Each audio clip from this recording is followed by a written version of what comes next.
Glimmer noun है और इसका मतलब होता है a weak light that is not steady. Okay, अस्थिर वीकेंड से आपका प्रकाश। ओके, मतलब थोड़ा बहुत प्रकाश होता है।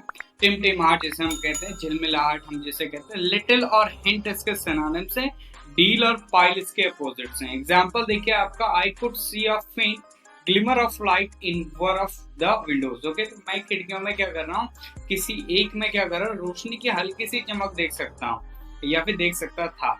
कुड सी है तो एबिलिटी पास्ट की है, तो मतलब थोड़ी बहुत आपकी लाइट दिख रही है। ओके, और वो आपका स्टेडी नहीं है। ओके, तो दैट इज ग्लिमर, झिलमिलाहट जिसे हम कहेंगे। नेक्स्ट है आपका phrasal verb that is pass around. इसका मतलब होता है to offer something to each person in a group of people. Okay, तो लोगों के एक समूह में प्रत्येक व्यक्ति को कुछ देना।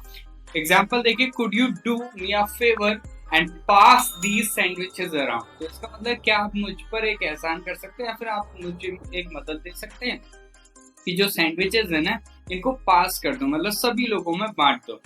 नेक्स्ट आपका वर्ड है एम्बिट, नाउन है और इसका मतलब होता है an area in which something acts और ऑपरेट्स और हैज पावर और कंट्रोल। सीमा, लिमिट।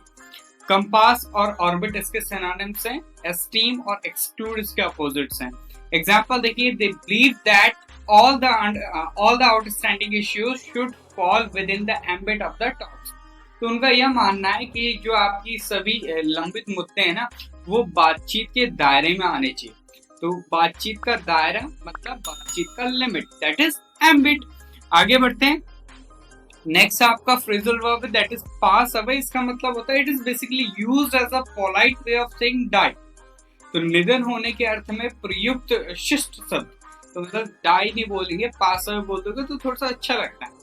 ओके, नेक्स्ट एग्जांपल पे बढ़ते हैं। She is terribly upset because of father passed away last week. तो वह बहुत परेशान है क्योंकि उसके पिताजी क्या पिछले सप्ताह उनका क्या हो गया, निधन हो गया। तो पास अवे मतलब होता है डाई होता है, but it is polite than using the word die. Next आपका क्लच वर्ब, इसका मतलब होता है to hold something tightly specially because you are in pain, afraid और एक्साइटेड। किसी वस्तु को मजबूती से पकड़ लेना। कब हम इसको यूज करते हैं मजबूती से पकड़ने के लिए, विशेषतः जब आप दर्द में हो, डर में हो या फिर उत्तेजना में हो। ओके, ग्रिप और क्लेंच इसके सिनोनिम से ड्रॉप और गिव इसके अपोजिट्स हैं। एग्जांपल देखिए, the child clutched his mother's hand in fear. तो बच्चे ने क्या करा, डर के हमारे अपनी माँ का हाथ पकड़ ली। तो क्लच मतलब पकड़, तब हम इसका यूज करेंगे जब डर के मारे, एक्साइटेड होने के बारे में, मतलब एक्साइटेड होते हुए किसी ने पकड़ा हो।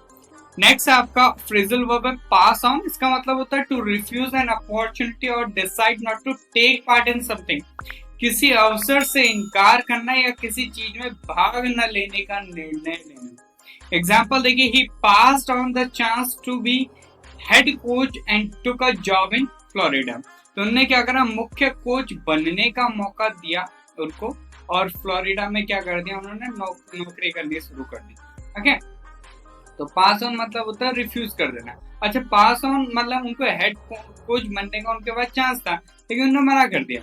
ओके, और मना करने के बाद एक जॉब ले ली फ्लोरिडा, हेड कोच नहीं बने हो। नेक्स्ट आगे बढ़ते हैं। हैवक नाउन है और इसका मतलब होता है situation in which there is a lot of damage और कंफ्यूजन। अत्यधिक विनाश या अव्यवस्था की स्थिति। हेल और मैस इसके सिनोनिम्स हैं। ऑर्डर और सिस्टम इसके अपोजिट्स हैं। एग्जांपल देखिए, the rail strikes will cause havoc all over the country. तो जो रेल हड़ताल है ना उससे पूरे देश में क्या हो, तबाही मच जाएगी, मतलब काम रुक जाएगा, बहुत ज्यादा इश्यूज हो जाएंगे। नेक्स्ट है आपका idiom that is from the horse mouth. इसका मतलब है आपका of information from the person directly concerned और अनदर अथॉरिटेटिव सोर्स। सूचना का सीधे संबंधित व्यक्ति या किसी अन्य आधिकारिक स्रोत से। तो मतलब आपको कोई सूचना मिल रही है, उसी से मिल रही है जिससे रिलेटेड सूचना है या फिर जिसके बारे में सूचना है या फिर किसी अथॉरिटेटिव मतलब जो ऑफिशियल जगह वहां से मिल रही है, तो उसको हम कहेंगे from the horse mouth. Example देखिए, I know it is true because I got it straight from the horse mouth. Okay, that is Katie told me herself. तो इसका मतलब मुझे पता है कि यह सच है। क्यों मुझे पता है सच है, क्योंकि मुझे यह सीधे घोड़े के मुंह से मिला है। मतलब घोड़ा इसको इस नाम केटी को कहा जाए, तो केटी ने खुद ही ये चीज बताई, मतलब केटी ही वो पर्सन जिसके बारे में ये बात है।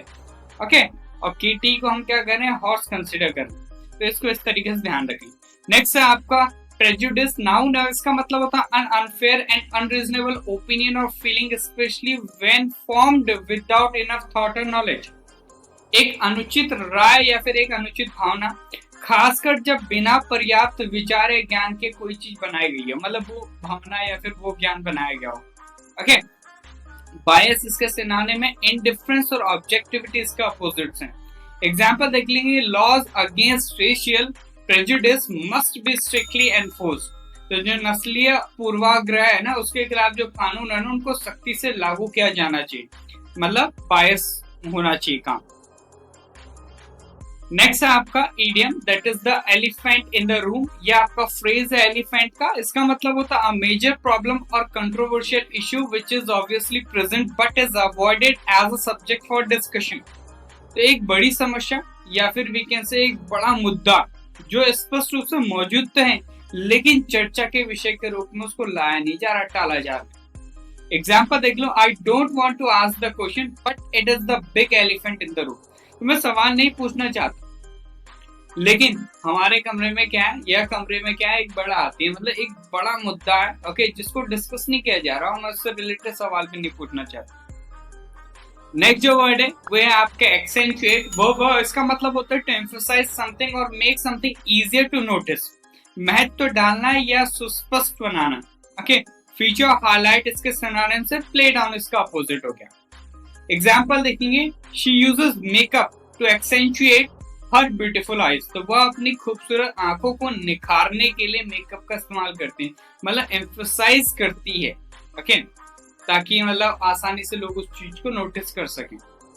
नेक्स्ट आपका ईडियम है throw caution to the wind. ये आपका कॉशन का फ्रेज है। इसका मतलब होता है act in a completely reckless manner, पूरी तरह से लापरवाह तरीके से कार्य करना। एग्जाम्पल देखें, I threw caution to the wind and bought the most expensive one. तो मैंने क्या करा, सावधानी नहीं बरती और सबसे महंगी चीज खरीदी। ओके, मतलब सावधानी से बरता तो क्या पता उससे सस्ती में उससे अच्छी चीज मिल जाती। नेक्स्ट वर्ड है आपका गॉल। नाउन है, इसका मतलब होता है rude behaviour showing a lack of respect that is surprising because the person doing it is not embarrassed. Okay, निर्लज, ओके, अप्रत्याशित हम कहेंगे। ग्रज और हेट्रेड इसके सिनोनिम से एम्पैथी और सिविलिटी इसका अपोजिट है। एग्जाम्पल देखिए, he arrived 2 hours late then had the gall to complain about the food. तो वह 2 घंटे देरी से पहुंचे, ओके, तो उन्हें खाने की शिकायत करने का मन। तो ये चीज गलत है, रूड बिहेवियर जिसे हम कह सकते हैं। नेक्स्ट आपका वन वर्ड है। पहला वन वर्ड है, पहला स्टेटमेंट है, a person who is one of the first to develop an area of human knowledge और we can say human culture. तो वी कैन से आपका मानवीय ज्ञान हो गया, मानवीय संस्कृति हो गया, आदि के क्षेत्र में अग्रणी व्यक्ति, तो दैट इज पायनियर। एग्जाम्पल देखेंगे, Yuri Gagarin was one of the pioneers of the space exploration. Okay? तो यूरी जो गगारिन थे ना, वो क्या थे, अंतरिक्ष अन्वेषण के क्या थे, आपके अग्रदूतों में से एक थे, मतलब अग्रणीय व्यक्तियों में से एक व्यक्ति थे।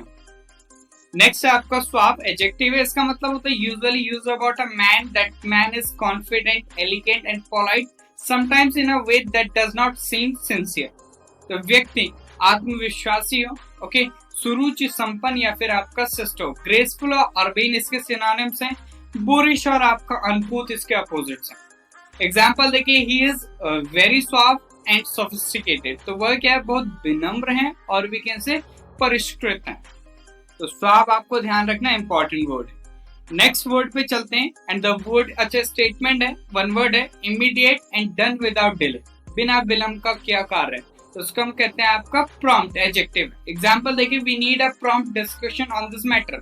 तो हमें इस मामले में क्या जल्द ही फैसला लेना होगा, बिना देरी की। नेक्स्ट वर्ड है आपका लेविटी। नाउन है, इसका मतलब होता है बिहेवियर और speech showing a lack of respect for something serious और treating a serious matter with humour. तो किसी गंभीर मुद्दे के प्रति असम्मान या फिर आपका वीकेंड से आपका असमान का आचरण, ओके, तो मतलब उसको हल्के में लेना, हल्का में लेना, लाइटली। लाइटनेस, ग्लीस के सिनोनिम से ग्रेविटी और सॉबरनेस इसके अपोजिट्स हैं। एग्जांपल देखिए, she would tolerate no levity in the classroom. तो इसका मतलब वो कक्षा में क्या किसी भी तरह की लापरवाही बर्दाश्त नहीं करेगी। तो लापरवाही हल्के में लेना किस चीज को, तो that is levity. Next one word है आपका something special like a privilege to which a person has a special right because of his social position. तो सामाजिक प्रतिष्ठा के कारण विशेष अधिकार या सुविधा किसी को, अनुलाभ, तो उसको हम कहते हैं आपका perquisite। एग्जाम्पल देखिए आपका, her higher education used to be the perquisite of the rich in pre-independent India। तो मतलब उच्च शिक्षा पूर्व स्वतंत्र भारत में अमीरों की क्या थी, आपकी अनुलाभ हुआ करती है, मतलब जिसके आप पैसा वो अच्छा सा पढ़ लेगा। नेक्स्ट है आपका सीनाई, एडजेक्टिव है, इसका मतलब होता है behaving in a confuse and strange way and unable to remember things because of old age. संकीर्ण और भुलक्कड़, बुढ़ापे के कारण। एल्डरली, ओल्डर इसके सिनोनिम से, एजलेस और इमेच्योर इसके अपोजिट्स हैं। एग्जांपल देखिए, I think she is going senile, तो मुझे लगता है कि वो क्या बुढ़ापे में जा रही है, मतलब उसका भुलक्कड़ हो गई है, सनकी हो गई है। तो ये तो था आज का वोकैबुलरी सेशन। आई होप आप सभी ने एंजॉय करा होगा। सेशन को लाइक करें, शेयर करें, चैनल को सब्सक्राइब करें।